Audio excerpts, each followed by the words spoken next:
Friction नामक chapter अब हम स्टार्ट करेंगे। ये आपका चैप्टर नंबर 7 है, फ्रिक्शन। चैप्टर नंबर 7 है ये आपका, फ्रिक्शन है ये चैप्टर। ठीक। देखो, फ्रिक्शन को हम पहले इनफॉर्मल वे में आपको सिखाएंगे, फिर हम इसका फॉर्मल वे आपको बताएंगे। चिंता क्यों करते हैं? सपोज कीजिए आपके पास एक ब्लॉक है, इसे आपने एक रफ सरफेस पे रखा हुआ है। जब हम न्यूटन लॉ पढ़ रहे थे तो हम सरफेस को स्मूथ मान रहे, रखा है, रखा रहने दीजिए। क्या कोई मोशन होगी? तो बिल्कुल नहीं, कोई फोर्स ही नहीं लगाया। अच्छा, फिर अब हमने एक फोर्स लगाया इसी ब्लॉक, इस ब्लॉक पर फोर्स लगाया, लेकिन हमने देखा कि एक्सीलरेशन जो है वो 0 है। फोर्स लगाने के बावजूद एक्सीलरेशन 0 है। अब अगर एक्सीलरेशन 0 है तो जितनी लेंथ का फोर्स है उतना ही कोई अपोजिंग फोर्स यहां पर होगा, उसको F मान लो। ठीक। फिर हमने कहा अच्छा एक काम करते हैं, अपने फोर्स की थोड़ी सी लिमिट बढ़ा, वेरी गुड। ठीक। फिर भी आपने ऑब्जर्व किया कि एक्सीलरेशन की वैल्यू 0 है। आए, फोर्स लगाए पड़े हैं, एक्सीलरेशन 0 है, तो इसका मतलब जितना आपने फोर्स का मैग्नीट्यूड बढ़ाया था, इसने भी अपने मैग्नीट्यूड को उतना ही बढ़ा लिया। Very good. फिर आपने कहा अच्छा एक काम करते हैं, चलो इस पर थोड़ा सा और फोर्स बढ़ाते हैं, और बढ़ाया साहब आपने फोर्स। फिर आपने ऑब्जर्व किया कि बॉडी में अभी भी एक्सीलरेशन 0 है, इसका मतलब F भी बढ़ता चला जा रहा है। ठीक। फिर अब एक्सपेरिमेंट में आप ज्यादा कुछ नहीं करने जा रहे हैं, ये जो आपने फोर्स लगाया था इससे हल्का सा बढ़ा फोर्स आपने लगाया और ये कांस्टेंट रह गया और बॉडी चल पड़ी। लीजिए साहब, ए कांस्टेंट, अब तक तो 0 आ रहा था, एकदम से बॉडी चल पड़ी। देख लीजिएगा, यहाँ F की वैल्यू 0, यहाँ पर एक फाइनाइट मैग्नीट्यूड, यहाँ उससे बड़ा मैग्नीट्यूड, यहाँ उससे बड़ा मैग्नीट्यूड, और यहाँ उससे जरा सा बड़ा मैग्नीट्यूड, जरा सा बड़ा। तो बेटा जब कोई फोर्स नहीं तो कोई फ्रिक्शन नहीं। जब फोर्स लगाया तो फ्रिक्शन आया, फोर्स बढ़ाया फ्रिक्शन बढ़ा, फोर्स बढ़ाया फ्रिक्शन और बढ़ा, फिर फोर्स बढ़ाया फ्रिक्शन कांस्टेंट रह गया और बॉडी चल पड़ी। तो इससे क्या समझ में आया कि बॉडी चाहे मूव करने की कंडीशन में हो या बॉडी एक्चुअली मूव कर रही हो, अगर रिलेटिव स्लाइडिंग टेंडेंसी है तो फिर एक फोर्स रोल में आएगा जिसकी टेंडेंसी होगी डिस्ट्रॉय करने की, रिलेटिव स्लाइडिंग टेंडेंसी। उसे हम क्या कहेंगे? फोर्स ऑफ फ्रिक्शन कहेंगे। इस जो घटना है, ये जो हमारा पूरा ये जो हमने डिस्कशन आपके साथ किया है, इसको आप एक प्रैक्टिकल सेंस में समझिए। आप 4 दोस्त इकट्ठा हो गए, एक दोस्त को आपने टारगेट बना लिया, एक टॉन्ट कसा, वो बर्दाश्त कर गया, दूसरा टॉन्ट कसा, 2 टॉन्ट कस दिए एक साथ, वो बर्दाश्त कर गया, तीसरा टॉन्ट कर दिया, वो बर्दाश्त कर गया, लेकिन अब उसकी आंखों में आंसू है। तीसरा टॉन्ट करने के बाद आपने चौथा टॉन्ट नहीं किया, जरा सा हंस दिए, वो रो पड़ेगा। तो या वहां वो रो पड़ा, यहां ये चल पड़ा, वहां वो रो पड़ा या यहां ये चल पड़ा। इसी को कहते हैं फ्रिक्शन है। If there is a relative sliding tendency between the two surfaces in contact, a force comes into play which opposes the relative tendency of sliding. अरे भाई, किताब में लोग लिख के चले गए, मर गए, गलत सलत। क्या लिख गए?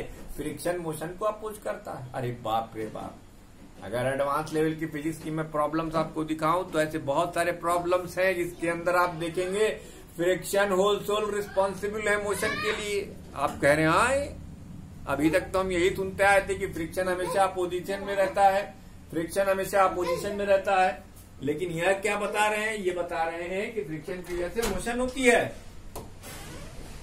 तो फ्रिक्शन की वजह से मोशन भी होती है। तो देवियों और सज्जनों, पहले मेरी बात को ध्यान से सुनो। आओ इस पर एक ग्राफ बनाएं, फिर इनकी खानदानों के पानदान निकालकर इन सब का तियामाचा कर देंगे। घबराना बिल्कुल नहीं। ये है तुम्हारा अप्लाइड फोर्स का एक्सिस, अप्लाइड फोर्स का एक्सिस है, और ये तुम्हारा फोर्स ऑफ फ्रिक्शन है, फोर्स ऑफ फ्रिक्शन। ठीक है भैया, फोर्स ऑफ फ्रिक्शन है। बाबूजी, जब कोई फोर्स नहीं तो कोई फ्रिक्शन नहीं। जैसे जैसे आप फोर्स बढ़ाते गए, ये लीनियर प्रोपोर्शनलिटी है, एक हद तक वो बढ़ता चला गया, यहां तक है, ये बढ़ता चला गया। इसके बाद आपने फोर्स को जरा सा बढ़ाया, तो एक्सपेरिमेंटली ये फाउंड किया गया कि जरा सा कम होकर कांस्टेंट एक्ट करने लगता है। ये देखो, यहां से दो हिस्से बढ़ गए। बेटा यहां तक बॉडी मूव नहीं कर रही थी, तो ये स्टैटिक फ्रिक्शन का रीजन है, ये स्टैटिक फ्रिक्शन है। अब हम इसको आगे कार्य से डिस्कस करेंगे। और ये क्या है? काइनेटिक फ्रिक्शन है। क्या है बेटा? ये काइनेटिक फ्रिक्शन है। ठीक, अच्छा, ये जो स्पेसिफिक पॉइंट है वो रोने वाला है। जब आंखों में आंसू तैरने लगे तो आप कहते हैं ना कि ये मेरे बर्दाश्त की हद है, तो ये वो बर्दाश्त की हद यहां क्या कहलाती है? लिमिटिंग इक्विलिब्रियम, यानी बॉडी अबाउट टू मूव है। ये क्या है? लिमिटिंग इक्विलिब्रियम की पोजीशन है, और इस समय स्टैटिक फ्रिक्शन मैक्सिमम होगा। लिमिटिंग इक्विलिब्रियम यहां पर क्या है बेटा? लिमिटिंग इक्विलिब्रियम है, और ये एफएस मैक्स, ये एफएस मैक्स है। मैक्सिमम स्टैटिक फ्रिक्शनल फोर्स यहां लगेगा, फिर ये टुकड़ा काइनेटिक फ्रिक्शन का आ जाएगा। तो उम्मीद करता हूं ये ग्राफ और फ्रिक्शन का एसेंस आपके समझ में आ गया होगा। तो आज से अपने दिमाग से ये बिल्कुल ख्याल निकाल दीजिएगा कि फ्रिक्शन मोशन को अपोज करता है। नहीं बेटा, आपके ट्यूटर या आपके टीचर ने आपको पढ़ाया होगा, वो अलग बात है, लेकिन गलत पढ़ाया है। मोशन को अपोज नहीं करता, वो रिलेटिव स्लाइडिंग टेंडेंसी को अपोज करता है। आइए आपकी किताब की बात करें तो आपकी किताब में एक एग्जाम्पल दिया हुआ है कि चूंकि हर ऑब्जेक्ट, हर बॉडी, हर सरफेस पार्टिकल से बना है। तुम्हारे सामने जो व्हाइट बोर्ड है तुमको बड़ा स्मूथ दिख रहा है ना, लेकिन अगर तुम इसको माइक्रोस्कोपिक लेवल पर देखोगे तो इसमें छोटे छोटे से मॉलिक्यूल दिखाई देंगे। अब जब हम इसके ऊपर मार्कर फिराते हैं तो तुम्हें क्या लग रहा है कि बड़ा आसान है? हाँ, हमारे लेवल पर आसान है, लेकिन अगर हम माइक्रोस्कोपिक लेवल पर जाएंगे तो बेटा वहां फ्रिक्शन है। अगर फ्रिक्शन ना होता तो स्याही चिपकती ना, वो नीचे की तरफ गिरती रहती। समझ गए भैया? इसलिए फ्रिक्शन है। तो ओरिजिन ऑफ फ्रिक्शन जो है वो ये है, जब दो सरफेसेस एक दूसरे के कांटेक्ट में आते हैं तो उनके मॉलिक्यूल्स इंटरलॉक्ड हो जाते हैं। अब इंटरलॉक्ड हो गए, यार एक बात बताओ, ये कैसे चलाओगे इसके ऊपर इसको? हैं? द इंटरलॉकिंग की वजह से जो रेजिस्टिव फोर्स लगता है, जो अपोज करे रिलेटिव स्लाइडिंग टेंडेंसी को, उसको हम फ्रिक्शन कहते हैं। इसीलिए हम फ्रिक्शन को यहाँ इस पार्ट में हमारा इसीलिए तरीका एकदम डिफरेंट है। हम पहले ये ग्राफ बताते हैं ताकि आपको एसेंस मालूम हो जाए और आप अपने दिमाग से ये मिसकंसेप्शन निकाल दे कि फ्रिक्शन मोशन को अपोज करता है। अरे भाई साहब, आप अपने घर में कड़ुआ तेल गिरा लीजिए फ्लोर पे और चल के दिखा दीजिए मुझे। इतनी बार स्लिप करेंगे कि आपकी स्लिप रिंग सब गायब हो जाएंगी। अल्लाह ना करे ऐसा हो आपके साथ। करिएगा नहीं ये एक्सपेरिमेंट प्लीज, मैं जो कर रहा हूं। तो फ्रिक्शन हमारी मदद करता है किसमें? Walking on the floor. अगर हम पूरा फ्रिक्शन हटा देंगे तो फिर हम उस सरफेस से मूव नहीं कर पाएंगे, जैसा कि आप कड़वा तेल की वजह से देख रहे हैं, फ्रिक्शन रिड्यूस कर गया है। ठीक है भैया, एक बात और समझ में आई कि फ्रिक्शन सेल्फ एडजस्टिंग फोर्स है। तो इसका जो एक कंक्लूजन है वो यहां जरूर हम लिखेंगे। क्या लिखेंगे? Frictional force is a self adjusting force. Frictional force is a self adjusting force. ठीक, फ्रिक्शनल फोर्स क्या है बेटा? एक सेल्फ एडजस्टिंग फोर्स होता है। फ्रिक्शनल फोर्स एक सेल्फ एडजस्टिंग फोर्स है। ठीक, अच्छा, अब हम यहां पर 3 हिस्से में डिवाइड करके फ्रिक्शन को पढ़ेंगे।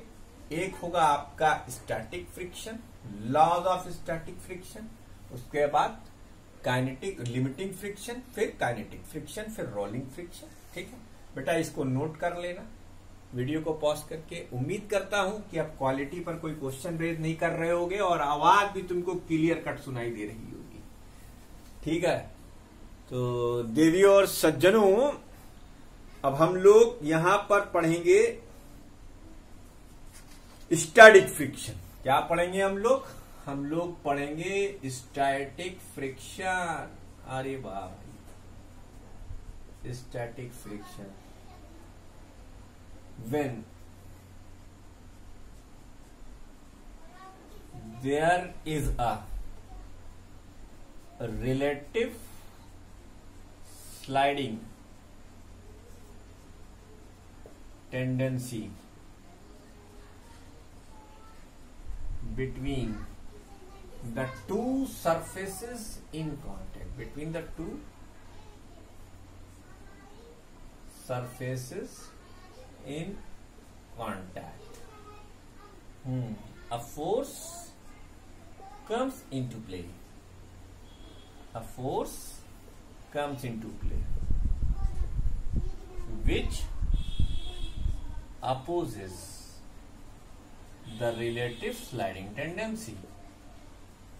The relative sliding tendency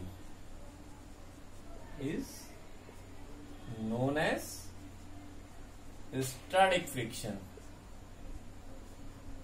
जब भी एक सरफेस दूसरे सरफेस के ऊपर खिसकने की कोशिश करेगा तो एक फोर्स रूल में आ जाएगा जिसे हम स्टैटिक फ्रिक्शन कहते हैं। It is found experimentally.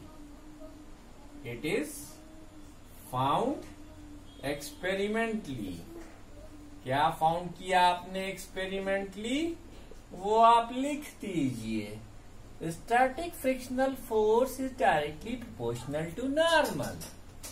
इसको आप लिखोगे Fs is equal to mu S into N. वाह भाई, म्यू एस क्या है बेटा? Coefficient of static friction. Coefficient of static friction. ठीक, देखिए मैंने आपसे क्या कहा था एफबीडी बताते समय कि बेटा ये जो हम एन निकाल रहे हैं ये फालतू में नहीं निकाल रहे हैं। अगले चैप्टर में एन, अब एन का रोल आ गया। एन का रोल आ गया भैया, मुबारक हो, एन का रोल आ गया। ठीक है, एन आ गया रोल में। अब the maximum value of static frictional force, the maximum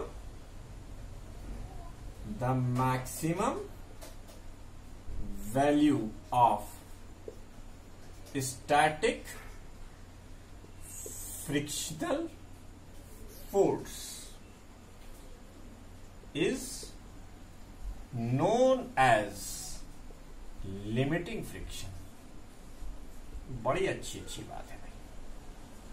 क्या कहते हैं उसको बेटा? Limiting friction. क्या है ये मेरे लाल? Limiting friction, static frictional force, है ना। It act when body is about to slip। तब Fs की वैल्यू Fs मैक्स होगी। ये क्या है? लिमिटिंग फ्रिक्शन है। क्या है? Limiting friction. इसको हम म्यू एस एन से लिखेंगे, लेकिन वहां तब नॉर्मल की वैल्यू मैक्सिमम क्या होगी बेटा? मैक्सिमम होगी। वीडियो को पॉज करिए, पूरा नोट करिए। अब हम लॉज ऑफ लिमिटिंग फ्रिक्शन करेंगे। लॉज ऑफ लिमिटिंग फ्रिक्शन भैया इसे नोट कर लेना कायदे से। ठीक है, उम्मीद करता हूं दोनों बोर्ड पर लिखी तमाम चीजें आपके समझ में आ रही होंगी। काइनेटिक फ्रिक्शन खूब कायदे से पढ़ लीजिएगा, लिमिटिंग फ्रिक्शन खूब कायदे से पढ़ लीजिएगा, लॉज ऑफ लिमिटिंग फ्रिक्शन खूब कायदे से पढ़ लीजिएगा, एंगल ऑफ रिपोज और angle of friction, laws of limiting friction, laws of limiting friction. Limiting friction के लॉस क्या है? ठीक, the magnitude the magnitude of the limiting of the limiting. अब लिमिटिंग का एक नाम और भी तो है, बताओ क्या? आओ, maximum.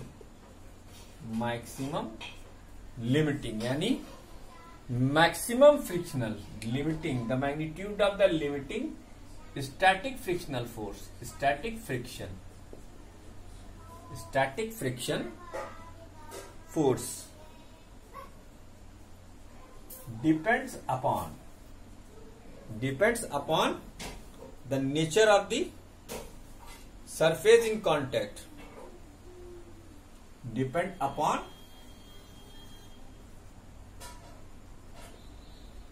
nature of the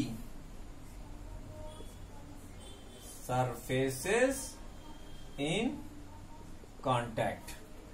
It does not depend upon the area and size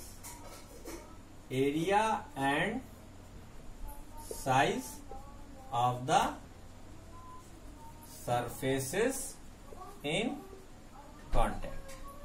देखो, अब हम दूसरा लॉ करेंगे। इसका दूसरा लॉ क्या है? The force of friction is tangential. अमा तुमने देखा था फिगर में, the force of friction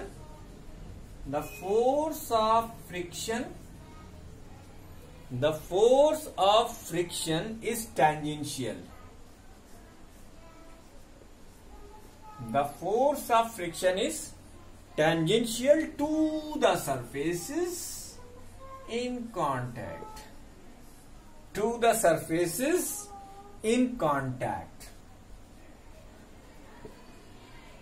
tangential होता है बेटा, जो सरफेसेस कांटेक्ट में होते हैं उनके टेंजेंशियल होता है। And it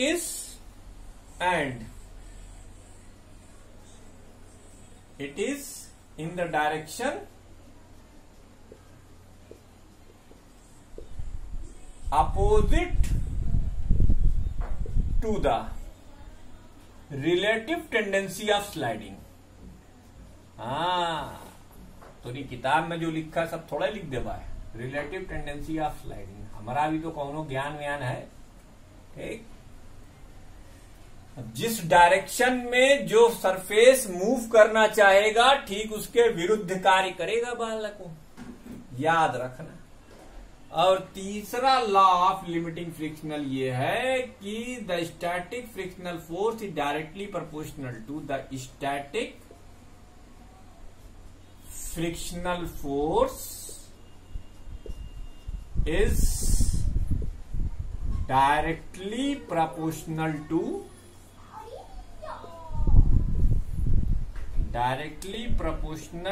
the static frictional force is directly proportional to the normal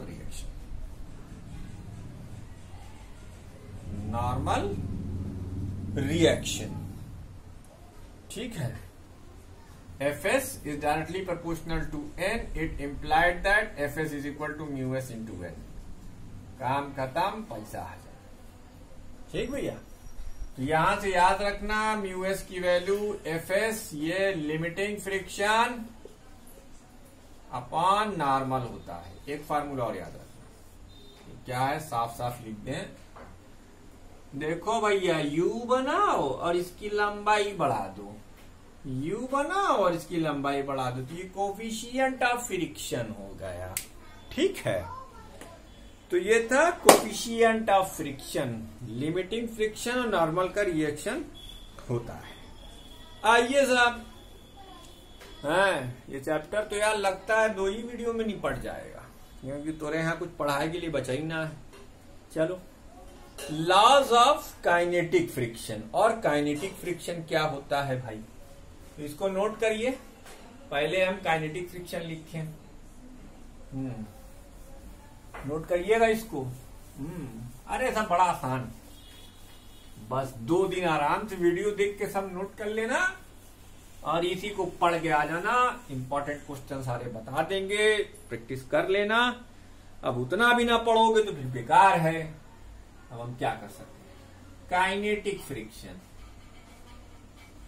kinetic friction. whenever two surfaces in contact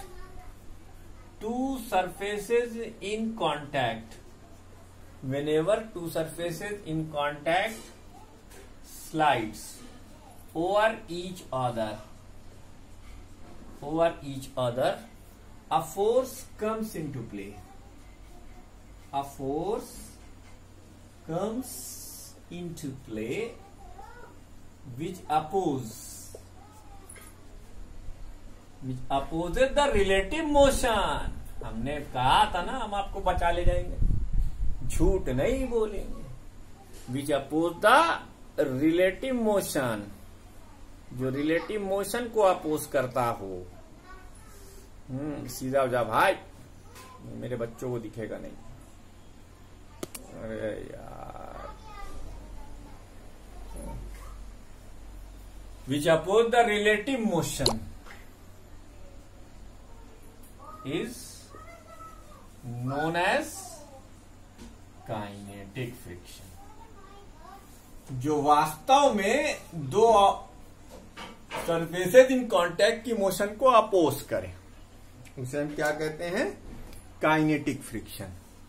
अब laws of kinetic friction, video को पाद मारो और इसी में कर देते हैं पूरा। तो लॉज ऑफ लिमिटिंग फ्रिक्शन में पहला लॉ है, the force of kinetic friction is independent of area of contact between two surfaces provided that normal remains constant. यानी स्टैटिक और kinetic friction area of contact पे डिपेंड नहीं करते।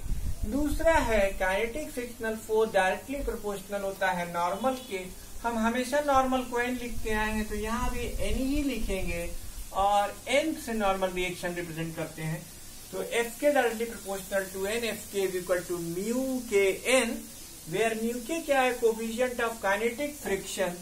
एक दिए हुए पेयर ऑफ सरफेस के लिए म्यू के की वैल्यू कांस्टेंट होती है, और उन्हीं दो सरफेसेस के लिए अगर static coefficient of static friction की बात की जाए तो mu s is greater than mu k for a given pair of surface,